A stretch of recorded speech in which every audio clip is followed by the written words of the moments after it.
Have you ever been into a discussion with someone and you register a complaint like, hey, you didn't take out the trash like you were supposed to, and then they whip out a piece of paper as long as a CVS receipt and they begin reading off all the things that you've done wrong in the past. On December 12th, approximately 1 year ago, you forgot to clean the bathroom. On March 8th, you left a dish in the sink, and on November 14th, you blocked the driveway so I couldn't get into my parking spot. Defensiveness arises when we feel attacked for a mistake that we made, and instead of owning that mistake, we throw up our shield and counterattack the other person.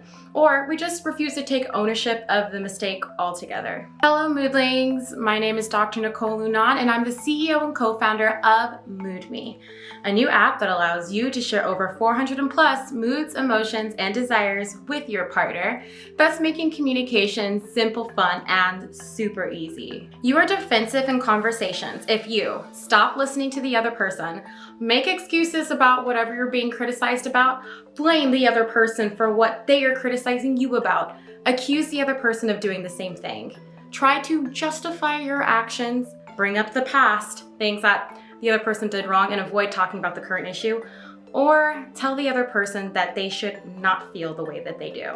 Today we're going to be talking about defensiveness and how it is dangerous to relationships and how to fix it. Have you ever been in a conflict with somebody and they're like, you're being defensive, and then you don't really know what it means. So you just get more angry and more defensive. Well, we're gonna stop that in its tracks. And so when somebody says, hey, I think you're being defensive, you're going to think about this video and you're gonna be like, I know exactly what I need to do. Now, before we go any further, please subscribe, share, and like. Defensiveness is a skill that we have learned through evolution. When we feel attacked, our internal alarms go off, our hormones spike, and our fight or flight response activates. Tunnel vision turns on as adrenaline is released, and the only thing we can think about is survival. We begin looking at our partners like they're the enemy, and we either need to attack them back or we need to run away. Even though our partner isn't a bloodthirsty bear, we are emotionally vulnerable to them. So it might not feel like our physical life is at stake, but our emotional life is at stake, our hearts.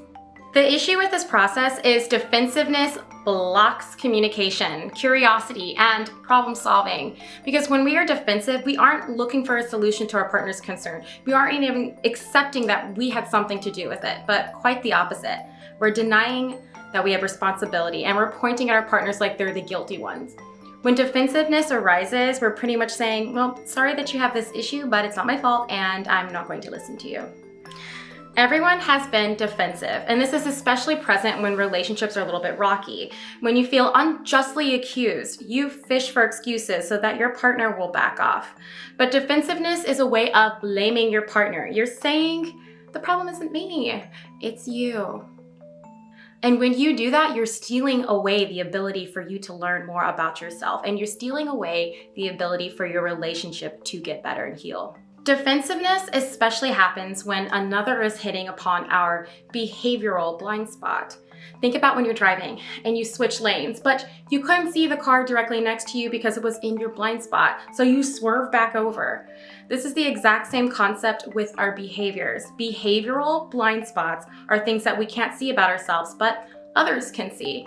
If your partner was driving behind you, they'd be able to see the car in your blind spot, even though you couldn't. If someone says something about our behavioral blind spot, like, hey, I noticed that when we're out, you talk over people, and then you react defensively because A, it would mean that you're making a mistake, and B, because you never noticed it about yourself before. When people give us feedback, we often question their motives, like, what was their intention behind critiquing me? And if you've been into a manipulative relationship or an abusive relationship, you're even more likely not to listen when people critique you because it can feel like they're trying to manipulate, control, or put you down like others did in the past.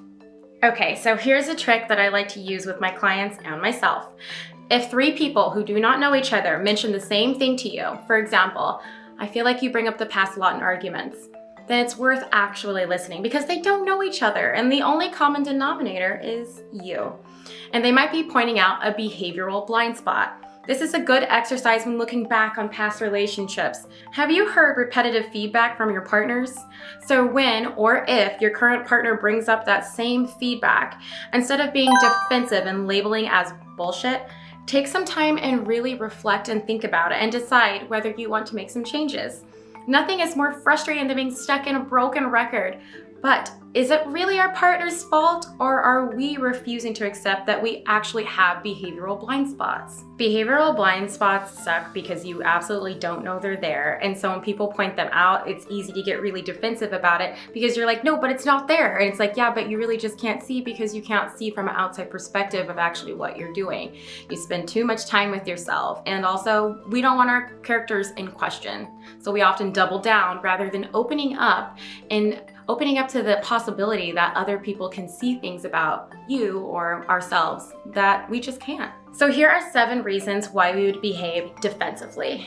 Number 1, our partner has stepped on an insecurity of ours, so we double down and shield up. Number 2, we grew up with overly critical caregivers, or we were bullied in school, so we've had to learn how to shield up as a form of protection and haven't learned how to yet take the shield down. Number 3, we get overwhelmed and flooded with emotions and lack the capacity to communicate in a non-defensive way in the moment. Number 4, we feel ashamed or guilty about the thing that our partner's giving us feedback about, so we throw our shield up over ourselves and try to just cover it up and act like it's not there. Number 5, we feel our character is being judged, criticized, or attacked, so we are shielding our character from perceived harsh words. Number 6, we watched our caregivers argue in defensive manners, and we soaked it in like a sponge. Thus, we learned that behavior. And lastly, number 7, we don't know what being defensive looks like, so we lack awareness on how to fix it. When you become defensive in a conversation with your partner, you react to their words without listening to what they're saying. So let's bring awareness to some of the ways that we can be defensive by looking at some examples. Refusing responsibility is a defensive shield technique. Think about that Shaggy song. You had her on the counter, it wasn't me. You even had her in the shower, it wasn't me. I even caught you on camera, it wasn't me. It wasn't me. Completely refusing responsibility. A real world example would be when we're out, you mention to everybody that I don't help enough with the kids. Defensive response, I didn't say anything wrong. No matter what your partner argues, you have no responsibility or part in it. It's your partner's problem and insecurity, not yours. This also includes gaslighting. Gaslighting happens when people refuse to acknowledge or accept that they did something wrong, so much so that it warps the receiving person's reality. Whenever you create excuses rather than owning your part, you are being defensive. This is also known as justifying. Let's look at some examples. Feedback. You're 30 minutes late, you kept me waiting, and you know I don't like that. Response. I had a really busy day and there was a lot of traffic getting here. So you're not apologizing, you're not accepting that you made a mistake. You're making excuses and you're justifying. So let's look at another example. Feedback. Why didn't you call me at the end of the night? I was worried about you. Response. It was late and I thought you'd be asleep by then. Bringing up the past in arguments is a form of defensiveness. Let's look at some examples. We never go out anymore. I wish we could be more social. Response. We could be more social if you haven't gotten too drunk and embarrassed yourself in front of my friends. Another example. You name called me the other day and I don't really appreciate that. Response. Don't act like you're an angel when you've lied to me so many times before and you wonder why I name call. When you shift the blame to the other person on the exact thing that your partner is complaining about, that is defensive. This is also known as counterattacking. Example, why did you flirt with that guy? Response, oh stop, you flirt with girls all day long. Example, it scares me when you drive fast like that. Response, it scares me when you text and drive. Example, you don't ask me about work anymore. Response, you never ask me about work. Defensive behavior doesn't always come in verbal cues. It can also be physical too, such as crossing your arms and rolling your eyes and smirking in an argument or turning your back when they're trying to talk to you or giving a silent treatment or no response. All of these also count as defensive behavior. All right, so we talked about what defensiveness looks like. Let's talk about how to nix this habit with 4 different tips. Number 1. Raise your awareness and pause. Learn about what it feels like in your body when you become defensive. Is there a fire burning in your chest? Does your throat tighten up? Do you cross your arms? Does it feel like you're emotionally overwhelmed or getting beat down? What does it feel like in your mind? Or maybe it kind of feels like a tennis match, like you hit the ball over, your partner hits the ball right back. You don't catch the ball, pause, and think about why you have the ball in the first place. Going off that example, once your partner has said something to you and therefore tosses you the ball, hold the ball for a second and pause. It's your turn to receive. It's your turn to listen. Take some time and breathe and let your adrenaline calm down. If the conversation gets too heated, ask for a break and to come back to the conversation at a specific time when you're more open to hearing them. Don't be afraid to say that you are in a defensive state right now and you just can't hear them clearly. Number 2, your partner isn't your enemy. Remember that your partner is not your enemy. Lay down the sword. You love this person, right? You don't need to engage in verbal sparring because in the end, it's just going to hurt you both. It's not a war. It's not a tennis match. Your partner is not your enemy. Don't fight to be right. Fight to understand. Think about how much energy you're going to save if you just put your shield down and actually listen. Number 3, take responsibility. You're not perfect. Nobody is, and that's okay. Our egos want us to be perfect, but perfection is a myth. We make mistakes every day, and the second we begin to own this rather than doubling down to protect the ego, life gets so much easier. We don't have to paint everyone else as the enemy and us as the consistent victim. We will take back control over our lives by taking responsibility for our actions. And even if we don't logically understand why we hurt our partner, it doesn't really matter. They're hurt, and we had something to do with it. So we can use our empathy and empathize with the feeling that they're hurt rather than to reason ourselves out of it. Once you can admit that you're wrong and learn to take responsibility, life becomes so much easier. Your relationships will quite literally prosper because people are going to feel safe to be around you instead of a stubborn wall that consistently blames them. And lastly, number 4, be curious, ask questions. Get to the underbelly of the conflict.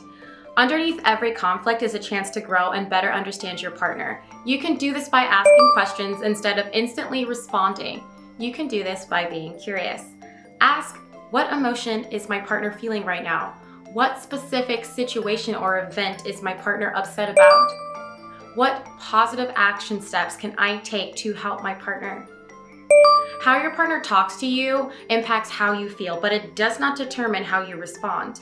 When you choose to react defensively, you perpetuate the problems in the relationship. When you seek to understand, to empathize with your partner, even if you're feeling attacked, you pull both of you out of the negative cycle. So, how'd you like our video? I hope that you learned a lot. Thank you for watching. And also, I want to mention, download MoodMe. MoodMe is a communication tool that will help you get rid of all this mess in the middle and get down to what your partner desires and how they're actually feeling. So go ahead and download it. It's on the Apple Store and Google Play, and see you later, Moodlings.